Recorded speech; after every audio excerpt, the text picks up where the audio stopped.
पिछले वीडियो में मैंने आपको बताया था कि किस तरीके से आप 5,000 रुपये महीना बचा करके अपने रिटायरमेंट तक यानी जब तक आप 60 साल के हो जाएँगे तब तक आप 1 करोड़ रुपए जमा कर सकते हैं।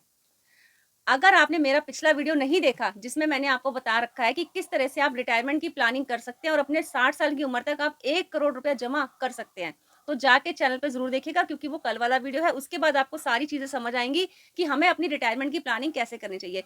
आज हम बात करते हैं उसके आगे की कि अब हमारे पास 1 करोड़ रुपया जमा हो गया, हमारे पास ना तो अब कोई नौकरी है और सैलरी बंद होगी, ना ही अब कोई इनकम आने वाली है। तो अब सवाल ये उठता है कि अब हम उस 1 करोड़ रुपए का करेंगे क्या? अपने बच्चों को दे देंगे, रिश्तेदारों को दे देंगे, एफडी करवा देंगे, सेविंग अकाउंट खोलेंगे या फिर धीरे-धीरे खर्च करेंगे। सबसे पहले आप ये चीज़ समझ लीजिए कि जब आपके पास 1 करोड़ रुपए जमा हो जाता है ना, तो हमारा जो है हम सबका दिमाग खराब हो जाता है। क्योंकि इतने सारे पैसे जब हमें नज़र आते हैं ना, तो उस टाइम हम बौखला जाते हैं और हमें समझ ही नहीं आता कि अब हम इनका करेंगे क्या? खुशी भी होती है और अंदर से ना उसको खर्च करने की हुड़क भी होती है कि जल्दी-जल्दी इन पैसों को ठिकाने लगा दें। आप अपने बच्चों को बताएँगे और सबकी ज़रूरतें उस टाइम पे शुरू हो जाएँगी। आप थोड़ा-थोड़ा बच्चों को बाँट देंगे, फिर उनके बच्चों के दे देंगे, फिर बेटी को दे देंगे और उनकी बे बच्चों को दे देंगे। इस तरह से आप खर्च करेंगे और एंड में क्या होगा? एंड में फिर ज़ीरो पे आ जाएँगे।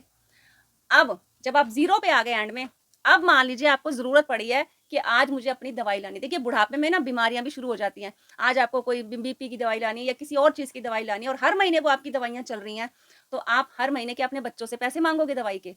या मान लीजिए कभी ना कभी आपका कोई चश्मा टूट जाता है या आपको किसी रिश्तेदार के घर जाना पड़ जाता है, मन करता है कि चलो आज मैं उससे मिल आऊँ या आपका मन करता है कि आज 100-50 का मैं कुछ खा लूँ या कुछ पी लूँ, तो क्या आप बच्चों से पैसे माँगोगे? चलो मैं ये नहीं कह रही कि सबके बच्चे एक जैसे होते हैं, आपके बच्चे आपको दे भी देंगे। लेकिन फिर भी जब आपके पास पैसे थे और पैसे बना सकते थे और आपके पास इतने इकट्ठे हो गए थे, उसके बावजूद भी आप वहीं के वहीं हाथ ही फैलाना है। तो आज मैं आपको ये बताऊँगी कि किस तरीके से आपने उस 1 करोड़ का इस्तेमाल करना है। अब एक छोटा-सा एग्ज़ाम्पल समझ लीजिए। मान लीजिए आपके पास ना दूध देने वाली गाय है, ठीक है? वो आपको रोज़ 5 से 7 किलो दूध दे रही है, आप उससे दूध ले रहे हो और उसमें कोई दिक्कत भी नहीं है। लेकिन आपके मन में आता है कि रोज़ दूध दे रही है, चलो इससे अच्छा तो मैं इसको बेच देता हूँ। आप उस गाय को बेच दोगे या फिर उससे रोज़ दूध लेते रहोगे। इसी तरह से आपका पैसा है। आपने जो 1 करोड़ रुपया आपके जो जमा है, जहाँ पे आपने रखा हुआ है, आप उस 1 करोड़ रुपए को 1 दिन में खर्च करना चाहोगे? या फिर उस पैसे को वहीं का वहीं जहाँ पे वो है, वहीं का वहीं वो रखा रहे और हर महीने वो पैसा बढ़ भी रहा है और आपको 50,000 रुपए की पेंशन भी दे रहा है। तो आप क्या करना चाहोगे? ये फैसला आपका होगा और मुझे कमेंट करके बताइए कि आप उस पैसे का क्या करना चाहोगे?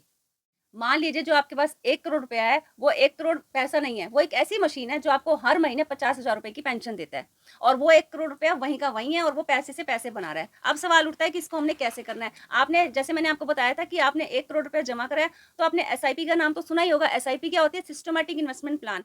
इसी तरह से एसडब्ल्यूपी का नाम भी आपने शायद सुना होगा। एसडब्ल्यूपी होता है सिस्टमैटिक विथड्रॉवल प्लान यानी इसमें हम पैसा निकालते हैं लेकिन पूरा पैसा नहीं निकालते, जितना हमने उसमें निवेश कर रखा है उसका हम कुछ परसेंट निकालते हैं। यानी इसका सीधा-सा हिसाब मैं आपको समझाती हूँ कि आपने वहाँ पे 1 करोड़ रुपए रखा हुआ है, ठीक है? और वो 1 करोड़ रुपए आपका बढ़ रहा है, तो आपने उसमें से हर महीने, ज़्यादा नहीं, हर महीने 50,000 रुपया निकालना शुरू कर दिया और वो पैसा बढ़ भी रहा है और यहाँ पे आपका हर महीने 50,000 रुपया भी आ रहा है।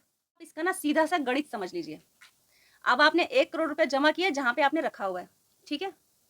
अब आपने उसमें से ज़्यादा नहीं, 1 करोड़ रुपए आपका जमा है लेकिन वो आपको साल भर का 10% सालाना रिटर्न दे रहा है। मैं ज़्यादा नहीं बोल रही, मैं बात कर रही हूँ एसआईपी की, जिसमें हम पैसा इन्वेस्ट करते हैं और वो पैसा हमारा बढ़ता रहता है। लेकिन अब आपको म्यूचुअल फंड में कुछ भी पैसा देने की ज़रूरत नहीं है। जितना आपने जमा करना था, जितनी बचत करनी थी, जितना देना था दे दिया। अब हमारी बारी है उससे कमाने की। अब हमने उससे कमाना है। अब मान लीजिए आपने उसमें 1 करोड़ रखा था और वो कम से कम मैं बता रही हूँ मार्केट ऊपर-नीचे होती रहती है, 10% मैं सालाना लेके चल रही हूँ, मैं ज़्यादा नहीं। यानी 1 करोड़ रुपया जमा था, 10% सालाना के हिसाब से कितना हुआ साल का? 10 लाख रुपया और 1 महीने का हुआ 83,000 रुपया महीना। अभी वो 1 करोड़ वहीं का वहीं है और हमारे पास आ रहे हैं हर महीने 83,000 रुपए। अब हमने 83,000 में से भी मान लीजिए 50,000 रुपए निकाल लिए। यानी 50,000 रुपए हम हर महीना निकाल रहे हैं और खुला खर्च कर रहे हैं। 50,000 निकालने का मतलब है कि हमने साल भर के निकाले 6 लाख और हमें कितना मिला था? 10% सालाना के हिसाब से 10 लाख रुपया 1 साल का, ठीक है? अभी भी यानी हमारे पास 4 लाख रुपए उसमें से भी बच गए हैं। अभी 1 करोड़ वहीं का वहीं है। ये 4 लाख और बच गए और 50,000 जो हम हर महीने खर्च कर रहे हैं, वो खुला खर्च कर रहे हैं। यानी हम खर्च भी कर रहे हैं और हमारा पैसा उधर बढ़ भी रहा है। अभी आगे सुनिए, आगे जो मैं बताने वाली हूँ ना, वो पूरी कहानी ही बदल देगा। मान लीजिए आपने 50,000 रुपए महीना निकालना शुरू कर दिया। सबसे पहले तो समझिए कि आपके पास 1 करोड़ रुपया है, जो बढ़ रहा है। तो आप क्या करेंगे? देने के बाद अब बच्चों पे तो निर्भर नहीं रहेंगे ना, क्योंकि ठन-ठन गोपाल हो जाएँगे। तो आपने क्या करना है कि उसमें से जैसे मैंने बताया कि 50,000 महीना निकालना है। अब आप कह रहे हैं कि 50,000 रुपए महीना भई हमारा गुज़ारा नहीं होएगा। आने वाले 20-25 साल बाद हो सकता है महँगाई बढ़ेगी, हर चीज़ बढ़ेगी, तो आप अभी से इन्वेस्टमेंट को बड़ी कर लीजिए। ये मैंने बताया था 5,000 रुपए महीना, अगर हम बचत करते हैं तो 20-25 साल बाद हमारे 1 करोड़ रुपया बनता है। ये मैंने 5,000 के हिसाब से बताया था।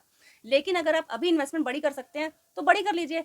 अगर नहीं कर सकते तो अभी 5,000 रहने दीजिए। जब आपको लगेगा 2, 4, 5, 6 साल में मेरा हालात ठीक हो गए, मेरी आय सही हो गई है, तो आप 6-7,000 रुपए महीना कर लीजिए। हो सकता है तब 1 के 2 करोड़ रुपए आपके उसमें हो जाए।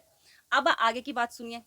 अब पता है 90% लोग गलती क्या करते हैं? वो गलती ये करते हैं कि जैसे ही वो दिखता है ना कि उन्हें कि हमारे पास 1 करोड़ रुपया जमा हो गया है, तो वो पता है क्या करते हैं? 1 लाख रुपया महीना निकालना शुरू कर देते हैं। 1 लाख रुपया महीना मतलब मायने रखता है। और क्या होता है कि उससे धीरे-धीरे, धीरे-धीरे वो जो इन्वेस्टमेंट है हमारी टूटने लग जाती है। या आपने अगर 1 करोड़ रुपए उसमें से जमा किया है, तो आप 1 लाख की जगह उसमें से 50,000 निकालिए। जितनी आपकी ज़रूरत है मतलब उतना ही फंड निकालिए, उतनी ही ज़रूरतें निकालिए, जितना आपका जो फंड है उधर, वो सहन कर सके। और लगता है आपको कि आने वाले सालों में लगता है क्या, देखिए महँगाई तो बढ़ेगी ही बढ़ेगी। अगर अभी आप 5,000 पे टिक सकते हैं, तो 5,000 पे टिके रहिए। कुछ टाइम बाद उसको बढ़ा लीजिए। फिर आपको क्या होगा कि आपको किसी पे डिपेंड नहीं रहना पड़ेगा और आप खुला खर्चा भी कर पाएँगे। अब सवाल उठता है कि अगर एसडब्ल्यूपी इतना आसान है तो उसे हर कोई शुरू क्यों नहीं करता? सीधी-सी बात है, समझ लीजिए, एक पेड़ है जो फल दे रहा है। अब हम क्या करेंगे, हम उससे रोज़ वो फल लेते रहेंगे या धीरे-धीरे, धीरे-धीरे करके उसकी एक-एक शाखा को काटना शुरू कर देंगे? अगर हम उसकी शाखाएँ काटना शुरू कर देंगे तो एक दिन ऐसा आएगा कि वो धीरे-धीरे पेड़ सूखने लग जाएगा और वो पेड़ खत्म हो जाएगा। इसी तरह से ये हमारे पैसे हैं। आप हर महीने उतना निकालिए जितनी आपकी ज़रूरतें भी पूरी हो जाएँ और आपके खुले खर्चे भी हो जाएँ, क्योंकि अब हमने उसमें डालने तो है नहीं ना, वो हमने तो डाल दिए जितने डालने थे। लेकिन अगर आप उसमें ज़रूरत से ज़्यादा निकालना शुरू कर देंगे ना, तो धीरे-धीरे आपका वो फंड जो है वो खत्म हो जाएगा और आप फिर वहीं के वहीं आ जाएँगे जहाँ पे आप पहले थे। अब आपके मन में एक बहुत ही ना ज़्यादा महत्वपूर्ण सवाल आ रहा होगा कि अगर कल को हमें 10% सालाना नहीं मिला तो? बाज़ार में मंदी आ गई तो? तो इसकी सीधी-सी आप बात समझ लीजिए कि कभी भी जो है ये शेयर मार्केट जो होती है वो सीधी एकदम ऊपर रेखा में नहीं चलती है। कभी तेज़ी आती है, कभी मंदी आती है। इसलिए हमेशा यही सलाह दी जाती है कि जब भी आप इसमें पैसे इन्वेस्ट करो, तो वो लॉन्ग टर्म के लिए ही करो, शॉर्ट टर्म के लिए नहीं। अब आपने उसमें इन्वेस्टमेंट कर दी, अब मान लीजिए आप सुबह उठे हैं, जब आपकी 60-65 साल उम्र हो जाती है, आप सुबह उठे हैं, आपके फ़ोन में मैसेज आता है कि ह आपके अकाउंट में 50,000 रुपए क्रेडिट हुए हैं, तो आपको कितनी खुशी होगी, क्योंकि आपके पैसे वहीं के वहीं हैं, 50,000 रुपया और आ गया है। तो सोचो ज़रा, अगर आपको एसआईपी 1 करोड़ तक लेके जाता है, तो एसडब्ल्यूपी उसी 1 करोड़ को आपकी मासिक आय में बदल देता है। ये था आज का वीडियो, जिसमें आपने देखा कि हम 50,000 रुपए महीना बिना काम के अपने बुढ़ापे में कैसे अपना कमा सकते हैं। लेकिन उससे पहले अगर आपने कल का वीडियो नहीं देखा कि हमें अपनी 60-65 साल की उम्र तक 1 करोड़ रुपया कैसे बनाना है, तो वो ज़रूर देखिएगा, क्योंकि उसके बाद ये वीडियो देखेंगे तभी आपको समझ में आएगा। तो उम्मीद करती हूँ आपको आज का वीडियो बहुत ज़्यादा अच्छा लगा होगा। अच्छा लगा है तो लाइक कीजिएगा, उसके नीचे हाइप का बटन है उसे भी प्रेस कीजिएगा और शेयर कीजिएगा। और अगर आपके मन में फिर भी कोई सवाल है, कुछ कहना चाहते हैं, कुछ पूछना चाहते हैं, तो मुझे कमेंट द्वारा बता सकते हैं। मैं पूरी-पूरी कोशिश करूँगी उसका सवालों का जवाब देने की। तो अगर आप गृहिणी की बात चैनल पे नए हैं और आपने सब्सक्राइब भी नहीं किया, तो प्लीज़ सब्सक्राइब कीजिएगा। मिलते हैं इसी तरह की इंटरेस्टिंग वीडियो में, तब तक के लिए नमस्कार दोस्तों।